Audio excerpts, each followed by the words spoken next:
The shuttle doors opened and Kira Vance stepped onto the metal floor of the Galactic Coalition Military Academy. And every alien in the arrival hall turned to stare at her like she was some kind of strange animal that had escaped from a cage. She was used to this by now. The Academy sat on a frozen moon called Volanter 7, and it trained the best soldiers from over 400 different species to fight against the Devourer Swarm, a mindless horror that was eating its way across the galaxy, one planet at a time. Kira was 24 years old. She had dark hair cut short for combat, and she carried two things with her: a standard military bag and a long case made of black leather inside. That case was a sword. A Krellian officer with skin like blue crystal walked toward her, his footsteps heavy on the floor, and he looked down at her with 4 eyes that held nothing but contempt. "You are the human," he said.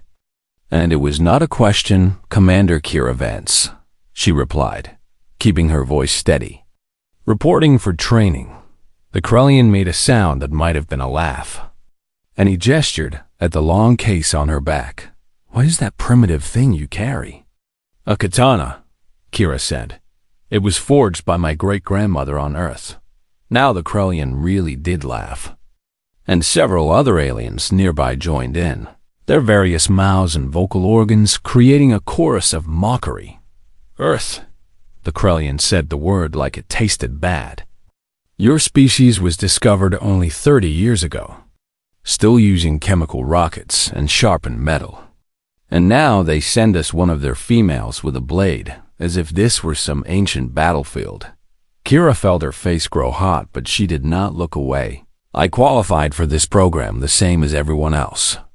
"You qualified because the Coalition Council wanted to make a political gesture," the Krellian said. "I am Instructor Verthax, and I will be responsible for turning cadets into soldiers, though I have serious doubts about whether your species is capable of becoming either."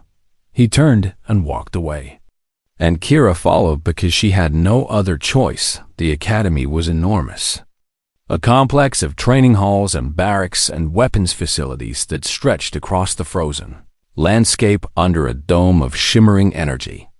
And everywhere Kira looked, she saw aliens of every shape and size, some with scales and some with fur, and some with bodies made of living metal or flowing light.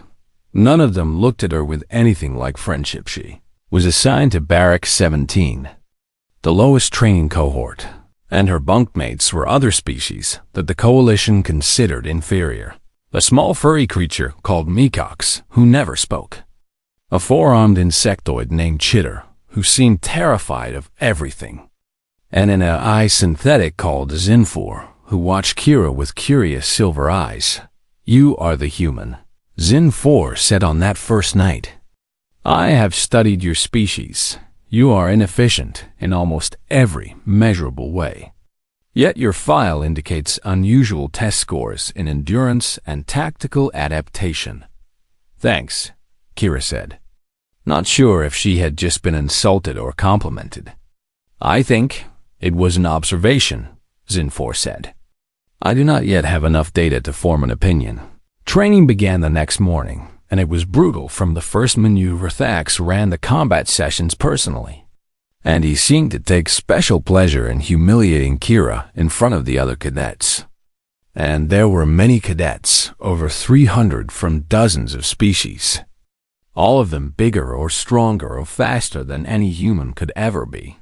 "Today we practice with plasma rifles," Verthax announced, his voice booming across the training hall. "The standard weapon of Coalition infantry, capable of burning through armor at 300 meters. He handed Kira a rifle, and she felt it hum in her hands. Warm and alive with energy. "Fire at the target."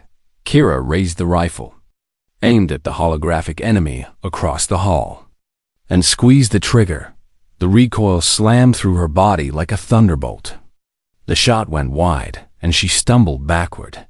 Nearly falling laughter erupted from the watching cadets. "The rifle is calibrated for standard nervous systems," Verthax said with obvious satisfaction. "Human reflexes are too slow, and your muscles too weak to compensate. Perhaps you should return to your planet and practice with your pointed sticks.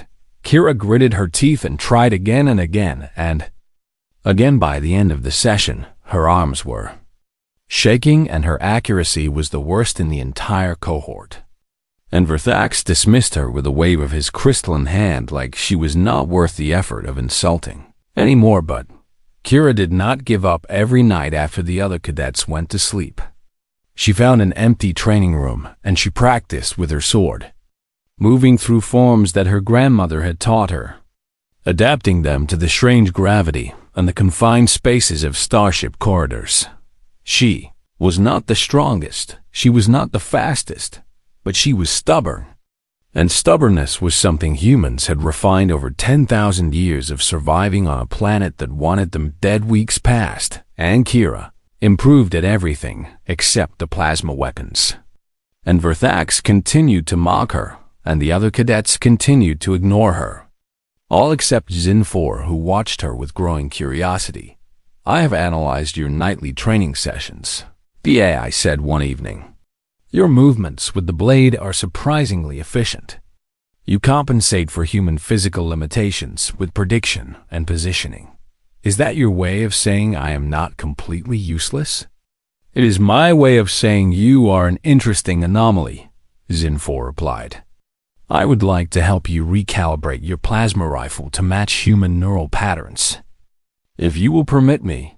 Kira smiled for the first time since arriving at the academy. "I would like that very much." But before they could begin that project, everything changed. It happened during a routine drill with training drones. Harmless machines that fired low-power shots to teach cadets how to move under fire. Except on this day, one of the drones malfunctioned. Its safety protocols failed. And suddenly, it was firing real plasma bolts at full lethal power. Cadets scattered and screamed. Kira raised her rifle, but it jammed, the power cell refusing to connect, and the drone turned toward her with its single red eye glowing. She had no time to think. Her hand moved on instinct, decades of training flowing through her muscles, and she drew her sword in one smooth motion, the blade singing as it cleared the sheath. The drone fired. Kira did not try to dodge. Instead, she moved the blade at an angle she could not have explained, catching the plasma bolt on the flat of the steel, and the energy scattered around her like water off a stone. Then she was running, sword flashing, and in 3 strikes, the drone was sparking pieces on the floor. The training hall went completely silent. 300 cadets stared at her. Vorthax stared at her. "That," the Krellian said slowly, his 4 eyes wide with something that might have been shock, "is impossible." Kira looked down at her sword, at the blade her great-grandmother had forged from metal that fell from the stars. And she realized that maybe the universe had more surprises than the Coalition knew. "Apparently not," she said. 3 months had passed since Kira deflected the plasma bolt, and in that time she had become the most talked about cadet in the academy. Though not in the way she would have liked, scientists had analyzed the footage frame by frame, slowing it down to the smallest possible moments. And they had discovered something that should not have been possible. Kira had not actually blocked the plasma she had redirected. The bolt had a cohesion field that held its energy together for exactly 1.3 seconds after firing. And there was a tiny window, just 0.003 of a second, when that field was unstable. And somehow Kira had moved her blade at exactly the right angle at exactly the right moment to exploit that weakness. Luck, Verthax declared to anyone who would listen. Nothing but human recklessness and random chance. But Kira saw the way he watched her now during training. And there was something new in those 4 crystalline eyes. Something that looked almost like caution. He pushed her harder than ever. Every training scenario he assigned to her was the most dangerous. Every simulation was set to the highest difficulty. Every test seemed designed to break her, but Kira refused to break. She was human. and humans have been refusing to break since the first cave dweller stood up to a saber-toothed tiger with nothing but a sharp rock and a lot of anger one night. Zinfor found her in the Academy archives, surrounded by holographic displays filled with information. "What are you researching?" "The AI asked Earth," Kira said. "Specifically why the Coalition classifies it as a death world." Zinfor sat beside her, and the synthetic face showed something like interest. "Ah yes, the death world classification. It is given to planets where conditions are considered too hostile for most forms of intelligent life to evolve. But life did evolve on Earth," Kira said. "We evolved, indeed, and that is what makes your species so unusual." Kira scrolled through the data, and what she found made her chest tight. With a strange kind of pride, Earth had gravity 30% higher than Galactic. Average Earth had temperature swings of over 100 degrees. Between seasons, Earth had predators that hunted humans for millions of years, forcing them to become hunters in return. Earth had diseases, parasites, natural disasters, and 1,000 other things that should have wiped humanity out long before they ever built their first fire. But humans survived more than that. They adapted. Your species developed something rare in the galaxy, Zinfor said. The ability to change, to learn, to overcome. Most species evolved to fit their environment, but humans evolved to change their environment to fit them. And when that was not possible, you changed yourselves. Kira thought about her grandmother, teaching her sword forms in the backyard of their small house, telling her that the blade was not about strength, but about will, about refusing to accept defeat, even when defeat seemed certain. "We are stubborn," Kira said. "Profoundly so," Zinfor agreed. "It is both your greatest weakness and your greatest strength." The next day, Kira went to the metallurgy lab and asked for an analysis of her sword. And what she learned changed everything. Steel contained trace elements that should not exist in any earth metal. Her great-grandmother had not known it. But the meteorite she used to forge the blade had come from a collapsed neutron star, and the metal had been compressed under forces that made planetary gravity look like a gentle breeze. "Deathworld steel," the lab technician said. "A small amphibian creature with 6 eyes. This material is extraordinarily rare. It has molecular properties that allow it to absorb and redirect certain types of energy. Can it be improved?" Kira asked. The technician looked at her with all 6 eyes. "What do you have in mind?" Working in secret with Zinfor and the technician, Kira modified her blade over the following weeks, adding a monomolecular edge that could cut through nearly anything, and a thin layer of energy absorption plating that enhanced the steel's natural properties. The core of the sword remained unchanged. It was still the blade her great-grandmother had forged, still the weapon that connected Kira to her family and her world, but now it was something more. A fusion of human tradition and alien technology. Meanwhile, a Silithian noble named Thisara Va had begun paying attention to Kira. Thisara was serpentine, beautiful in a cold alien way, with scales that shimmered like oil on water and telepathic abilities that let her sense the emotions of those around her. And for months, she had treated Kira with the same contempt as everyone else. But during a live fire exercise, something changed. A cadet named Brex, a young Krellian barely out of adolescence, made a mistake and found himself pinned down by enemy fire with no way to escape. And without thinking, Kira sprinted across open ground, grabbed him, and dragged him to safety while plasma bolts scorched the air around Hirsch. She took 3 hits to her body armor. Any one of them could have killed her. Thisara watched the whole thing. And that night she came to Kira's bunk. "Why did you do that?" the Silithian asked, her voice like silk sliding over glass. "Do what?" "Risk your life for a Krellian. His people have treated you worse than dirt since you arrived." Kira shrugged and winced because her ribs were still bruised from the plasma impacts. "He was in trouble, and I could help." That is enough reason. The Zara studied her for a long moment, and Kira felt a gentle touch against her mind. The Silithian reading her emotions. You actually mean that, the Zara said, and she sounded surprised. You truly do not care that he would not have done the same for you. Maybe next time he will, Kira said, and even if he does not, I would rather be the person who helps than the person who watches. Something shifted in the Zara's eyes. Something that looked almost like respect, then the emergency. Alarms began to scream, red lights flashed across the barracks, and a voice boomed over the speakers, announcing that a Devourer swarm outrider had been detected in the system, and all cadets were to report to evacuation shuttles immediately. Except Verdax had other plans. He selected his top students for a field observation mission, a chance to see real Devourers in action from a safe distance. And Kira was pointedly excluded from the list. Return to the evacuation shuttle, Verdax told her. This mission requires real soldiers. Kira watched them board their transport, watched the shuttle carrying the other cadets lift off toward safety, and she made a decision. Zinfor found her in the hangar bay, climbing into a single-person drop pod. This is extremely inadvisable, the AI said. Probably. Kira agreed. The Devourers are unlike any enemy you have faced. I know. You could die. Kira looked at her friend.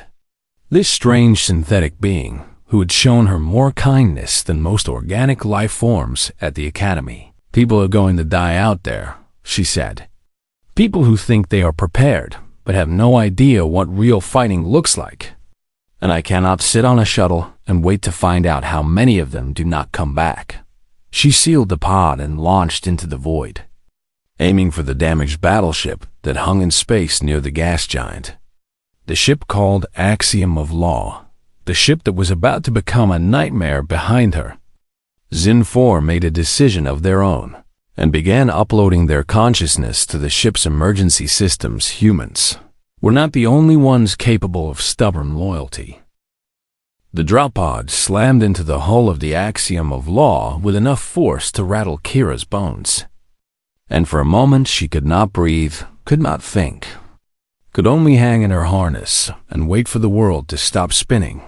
Then the pod's door blew open and she was inside the ship, standing in a corridor filled with smoke and the flickering light of dying systems.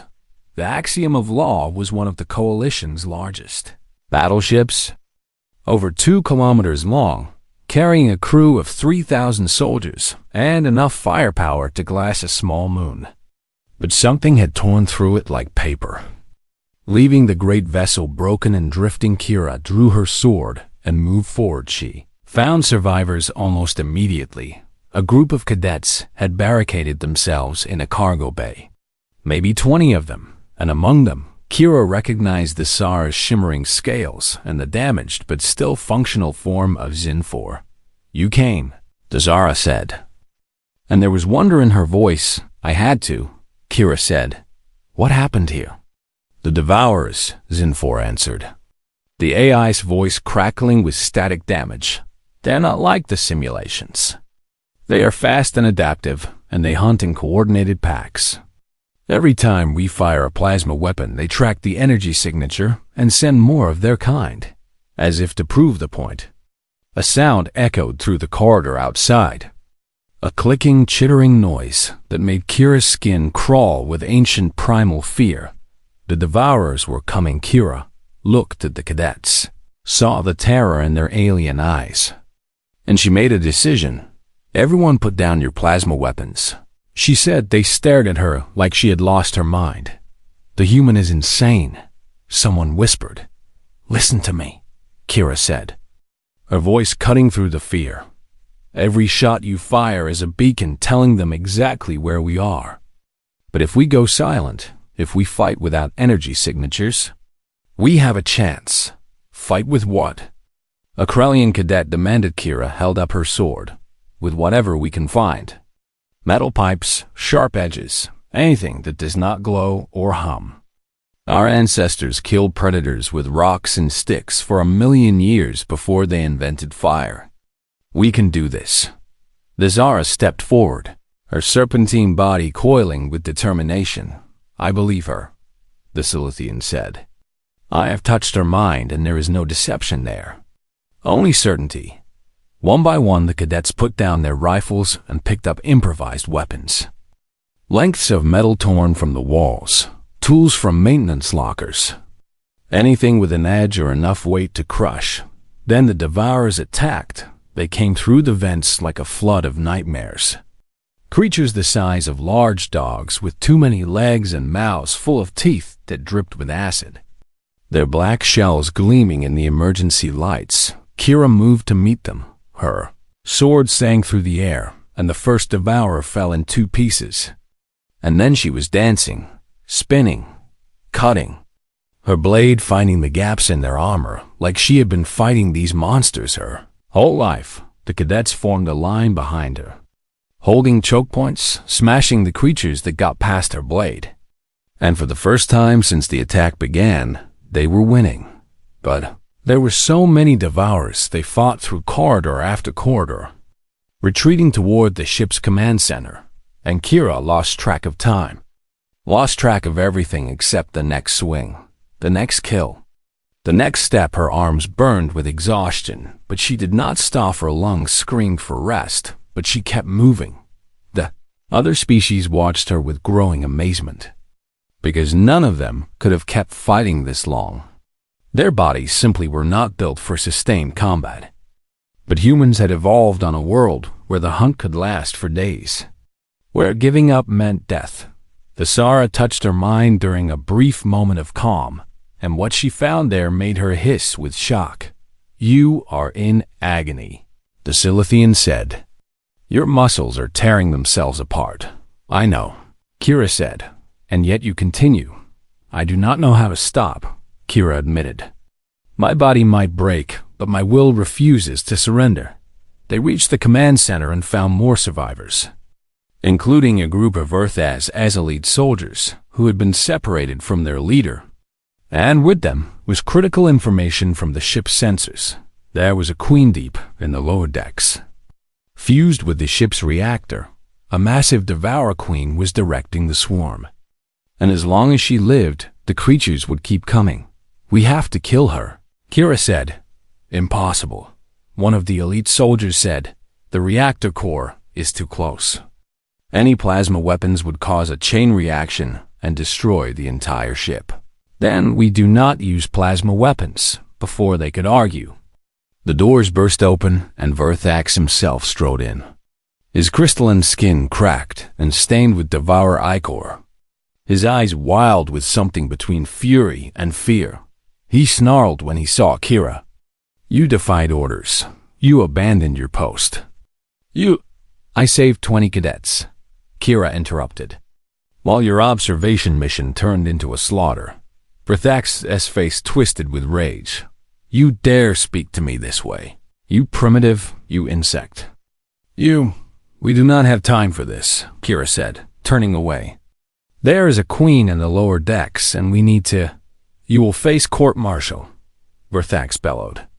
"You will be expelled and imprisoned, and your worthless species will never set foot in this academy again."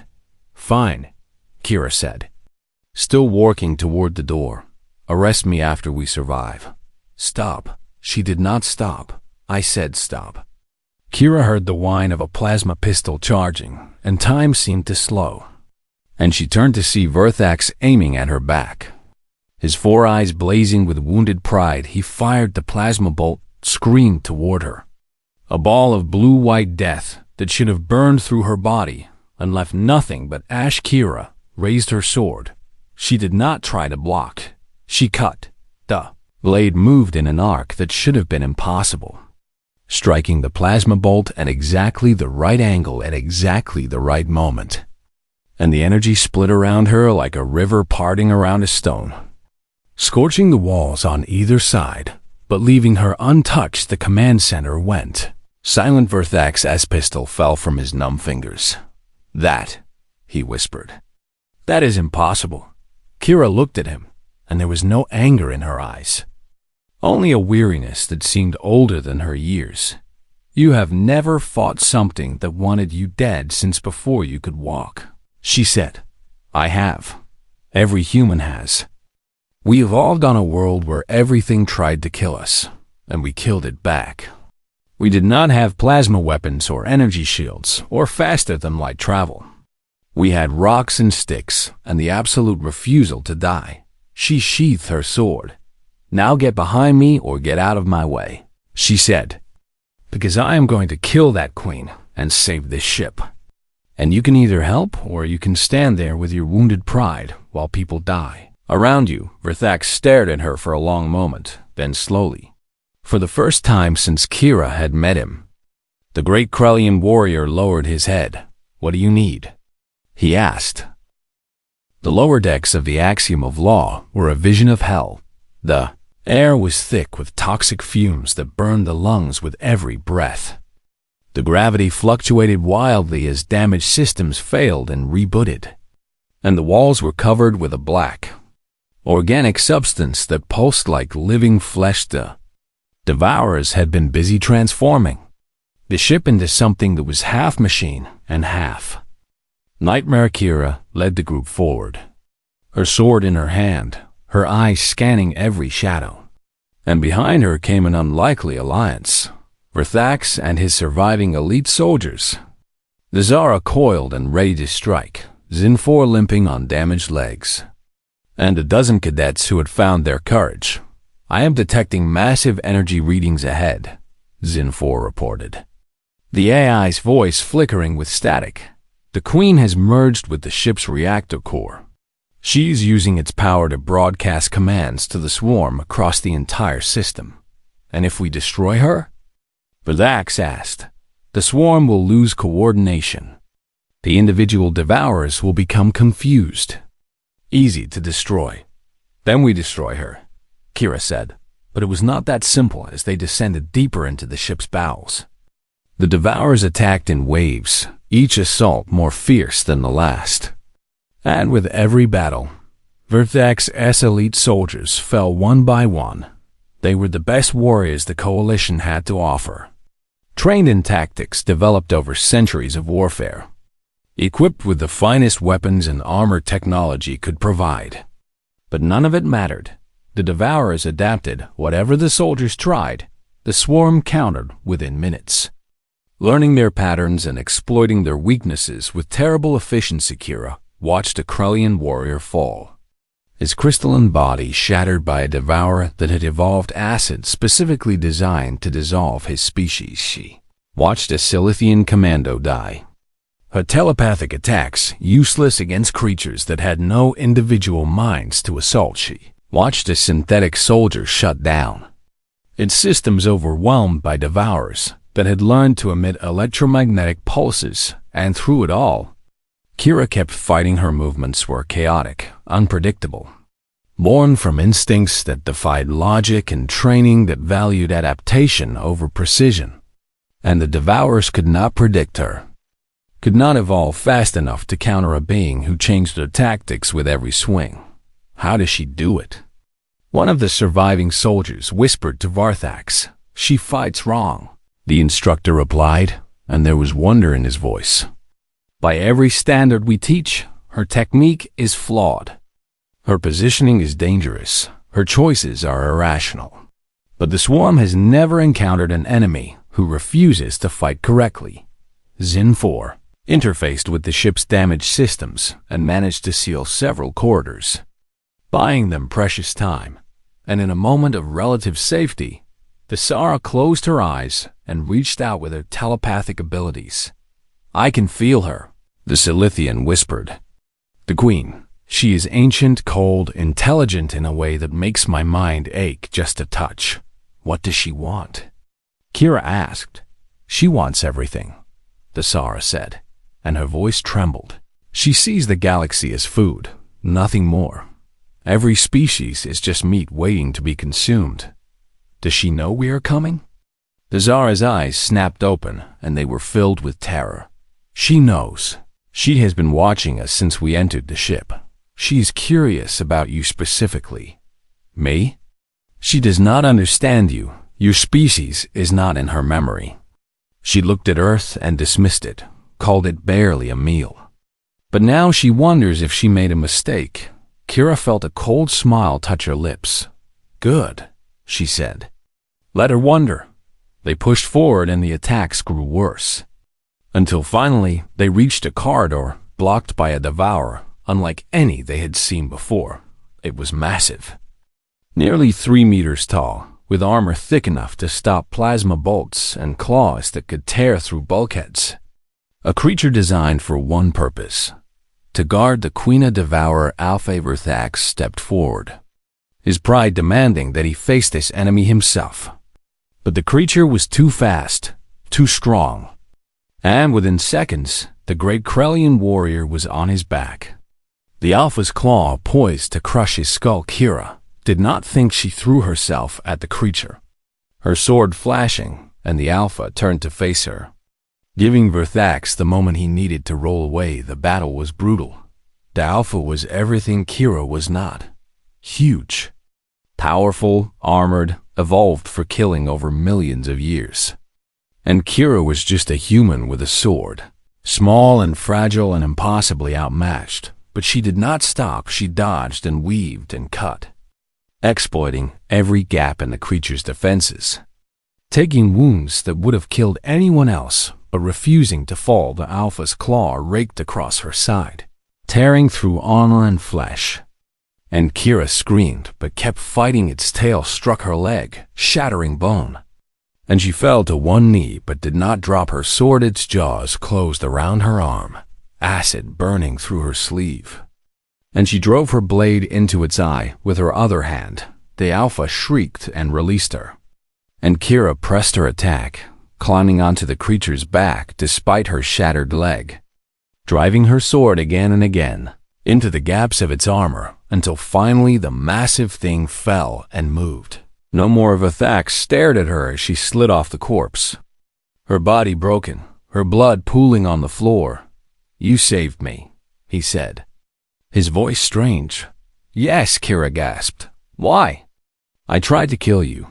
I have done nothing but humiliate you since you arrived. Why would you risk your life for me? Kira looked at him with eyes that held no anger. Because you are worth saving, she said.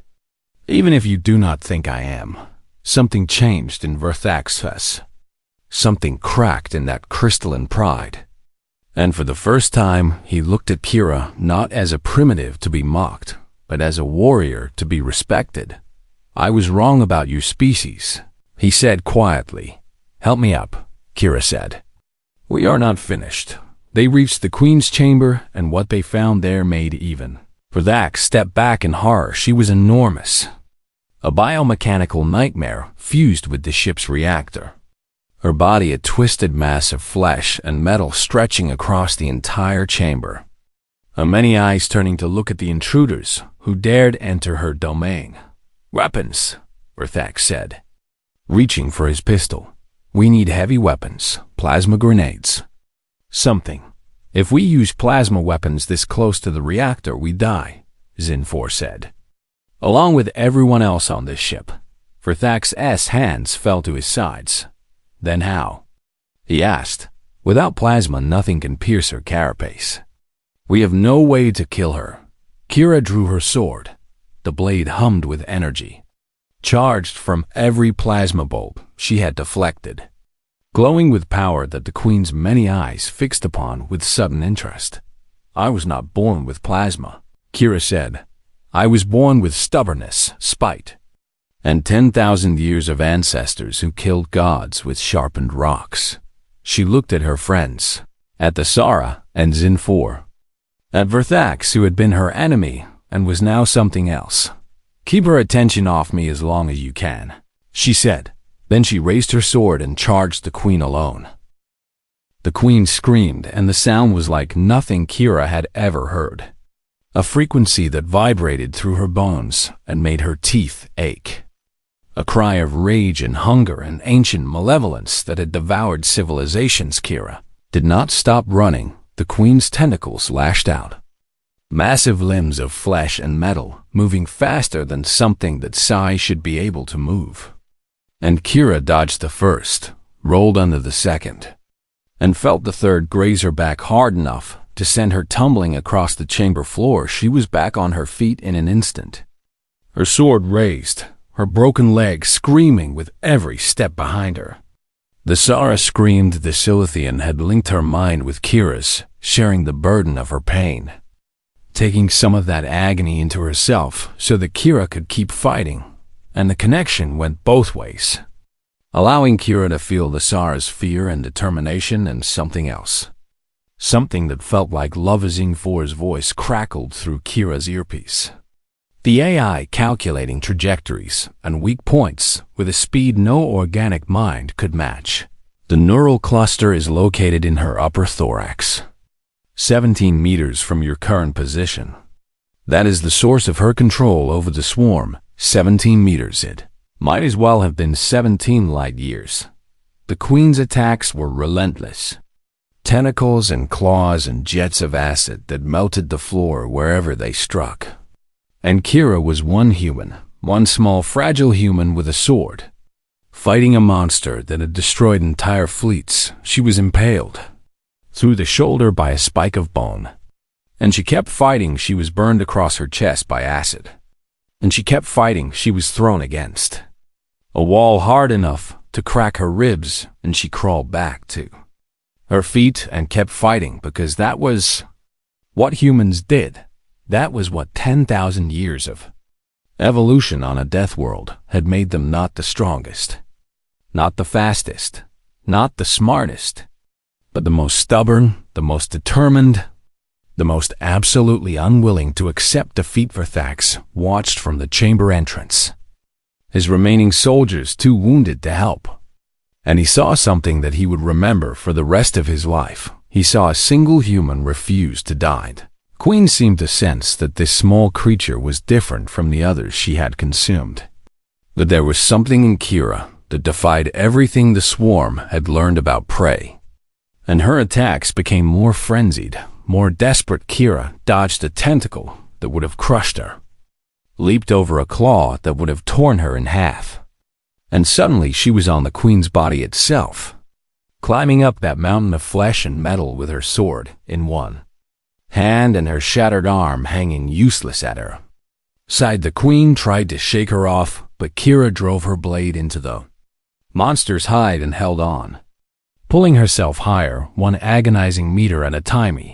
Tassara poured strength into her through their mental links and guided her path with precise instructions. Even Verthax picked up a length of metal and hurled it at the Queen's face, distracting her for the crucial seconds Kira needed. And then she was there. The neural cluster pulsed before her, a mass of nerve tissue the size of a human torso, glowing with stolen power from the ship's reactor. The brain that controlled the swarm. Kira's sword was overloaded with energy. The plasma she had deflected during the battle still contained within the blade, building to critical levels. And she knew that when she released it, the explosion would be devastating. She also knew there was a very good chance she would not survive. Kira, Zara's voice echoed in her mind. I can feel what you are planning, please. There must be another way. There is not, Kira thought back. And even if there was, I would not take it. This is what I was born to do, what humans have always done. We face the monsters so that others do not have to. Then let me stay with you, Zara said. Let me feel what you feel. Let me share your last moments. No, this is my burden to carry. But I need you to do something for me. Anything. Tell them what happened here. Tell them that humans are not primitive, not worthless, not a mistake. Tell them we are just getting started. She severed the mental link before Zara could respond, and she raised her sword one final time. Hey, she said to the Queen. And her voice was barely a whisper, but it carried the weight of an entire species. You should not have dismissed us. She drove the blade into the neural cluster and released everything. The explosion was contained by the Queen's massive body. the energy tearing through her from the inside out, destroying the neural tissue and severing the connection to every devourer in the system. The swarm went silent across the ship. Thousands of creatures simply stopped moving. Their hive link broken, their coordination shattered, and they collapsed where they stood like puppets with cut strings. Kira fell. She hit the floor of the chamber and did not move. Her body broken beyond what any human should have been able to survive. Her heart beating once, twice, and then stopping for 97 seconds. Commander Kira Vance was clinically dead. Zin 4 reached her first. The damaged AI crawling across the chamber floor with desperate determination. And they placed their synthetic hands on her chest and began emergency resuscitation protocols. "You will not die," Zin 4 said. "I have not finished studying you. You are not permitted to die. This is an order." Commander. Shock after shock after shock. Thassara arrived and added her own abilities, using her telepathy to reach into Kira's fading consciousness and pull her back toward the light. "Fight," the Silithian demanded. "You fought monsters and plasma bolts and your own broken body. Now fight this. Fight death itself. Show it the same stubbornness you have shown everything else." And somewhere in the darkness, Kira heard them. She heard her friends calling her back. She felt the warmth of their love and their desperate need for her to live. And she made a choice. Kira Vance gasped back to life because humans, as Verthax would later testify to the Coalition Council, simply refused to stay dead. She spent 3 months in a medical facility on the Coalition capital world, her body rebuilt with a combination of human resilience and alien technology. And when she finally woke, she learned that she had become a legend. Footage of her battle had been transmitted across the entire Coalition before the axiom of law went dark, and billions of beings on thousands of worlds had watched a single human with a sword challenge a god and win. The Coalition Council officially reclassified Earth from primitive death world to strategic asset, and humanity was offered full membership in the Coalition, along with a seat on the War Council. Verthax visited her in the hospital, his crystalline form still bearing the cracks and scars from the battle. And he did not apologize because Krellians never apologized. But he placed something on her bed, his personal combat seal, the highest honor a Krellian instructor could bestow. "I was wrong about your species," he said. "You are not primitive. You are unfinished. Still evolving. Still hungry, and that is more frightening than any weapon the Coalition has ever created." Thassara became Kira's sworn bond sister, an unbreakable Silithian oath that bound them together for life. Zin 4 requested permanent assignment to Kira, stating that humans generate statistically improbable outcomes and that they wish to study this phenomenon indefinitely. 1 year later, Kira stood before a new class of cadets at the academy, including the first cohort of human recruits, young men and women from Earth, who had volunteered to prove that humanity belonged among the stars. A young cadet raised her hand. "Commander, is it true you blocked plasma with a sword?" Kira smiled, and there was something ancient and fierce in her eyes.